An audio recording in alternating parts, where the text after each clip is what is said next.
Happy birthday to me. કંઈ મળ્યું તો કંઈ ખોવાઈ ગયું. આ વર્ષ પણ વહી ગયું. ક્યારેક સપના આંખ્યા સજાવ્યા તો ક્યારેક વાતોમાં જ દિવસો વહી ગયા. હે ભગવાન, જે સાથ આપે છે તેને હંમેશા ખુશ રાખજો. થેન્ક યુ ભગવાન, મને બધી મુશ્કેલીનો સામનો કરવાની હિંમત આપી. થેન્ક યુ એ લોકોને પણ જે મને નફરત કરે છે, કેમ કે એને જ તો મને સ્ટ્રોંગ બનાવી છે. થેન્ક યુ એ લોકોને જે મને પ્રેમ કરે છે, કેમ કે એમને તો મારું દિલ ખુશ રાખ્યું છે. થેન્ક યુ એ લોકોને જે મારા માટે હેરાન થયા, કેમ કે એ મારું બહુ જ ધ્યાન રાખે છે.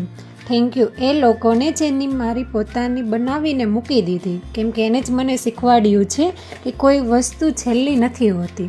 થેન્ક યુ એ લોકોનું જે મારી જિંદગીમાં હંમેશા મારો સાથ આપ્યો અને એવી બનાવી દીધી કે મેં ક્યારેય વિચાર્યું પણ ન હતું. કંઈ મળ્યું તો કંઈ ગુમાવ્યું છે. આ જ રીતે મારું એક વર્ષ પણ વહી ગયું. Happy birthday to my self. Happy birthday to me.